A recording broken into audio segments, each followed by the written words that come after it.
Hi, I'm Julia Hankins, and I'm a children's wellbeing specialist consultant and mentor. And I work with other children's yoga teachers to help build their confidence and help them feel more competent when they're delivering wellbeing strategies to children. So, today I'm going to be talking about dealing with bad lessons. So, it happens to us all, and I just wanted to really normalize that because anyone who works with children, anyone who educates them, will have had the experience of a bad lesson or club or workshop or a lesson where it's just felt like a disaster. You know, the ones, it can feel really demoralizing and we can feel like a failure. We can question our choices. We can even consider jacking it all in and getting a different job.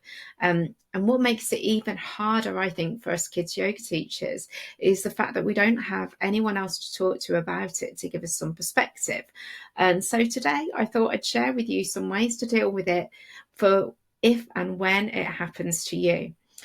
So, the first tip that I've got for dealing with a lesson that goes a little bit tits up is to firstly have some compassion for yourself.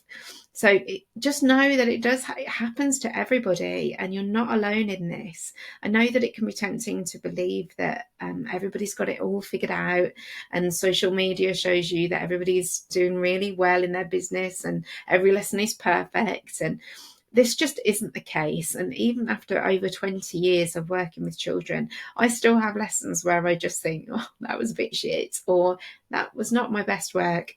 And just try not to take it personally or to catastrophize, because it is really, really normal and it does happen to everybody, whether they admit it or not. The next thing that I'd like to say as a little tip is to reflect on what happened. So getting curious is really important, and it's not to feel bad or to kind of really dwell on the lesson or make yourself feel bad, but it's really important to help you move forwards and for you to grow as a teacher. If you have a reflective practice, this helps you to do this. And so I'm still learning every time I teach, and having a reflective practice really helps me to do this. So be a detective, try and figure out what happened. Was it a behavior issue?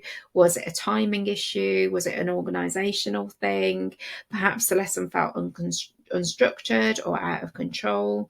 Was it the way that you felt before the lesson began? Was it just a practical thing? So just try and see if you can get clear about what it was and what went wrong. And then when you're clear about what went wrong, it's a really great opportunity for you to make a plan to avoid it from happening again. So just have a little think about what will make it better for next time, and do you need some support? So I do this even within like a whole series of lessons. So on a Thursday, I teach 10 classes in the same school. And so sometimes I will teach a lesson and it will be like, oh no, I did not like that. That worked on the plan, but when I taught it, it didn't go so well. And so even between one lesson and the next lesson, I will think of little ways to make it go smoother. And so whether that's cutting out, taking something out, whether that's changing the structure of a game to make the children wait less time or something like that. So reflecting and seeing how you can improve it for next time is really important. But it could be that you're thinking at the end of the day, and you're thinking about how I can improve this next time. So have a think about what you can do to support. So accessing support is really, really important. And so could it be that you need a community? So maybe you could come into the Facebook community that I have called School Yoga Teachers. If you're not already a member there, please join. You're very welcome. I always think that, school yoga teachers, they have the staff room where they can go into and go, oh my God, this just happened. We just don't have that, do we? And so that's why I created this community. And it's also why I do what I do, is to normalize the challenges that we have and share and support. So if you feel like you need some support, join our community or even reach out. You can email me or message me, julia@juliahankins.co.uk. And so, yeah, you might need some support. Perhaps you might need some more training. And so maybe check out the training workshops that I have on my website, Julia Hankins at Julia Hankins. No, that's my email address. Sorry about that. juliahankins.co.uk/training workshops. And there's lots of smaller, low cost training workshops to support you in various areas. So that could be managing behavior, it could be structuring your lesson, it could be using props, it could be making your after school clubs run smoothly. There's lots of like low cost small trainings that you can access there. All of them at the moment are £35, but this price will be increasing soon because I'm going to be changing the format of them. And all of them you get lifetime access to the e-course. So some support or some training might be useful for you in that situation.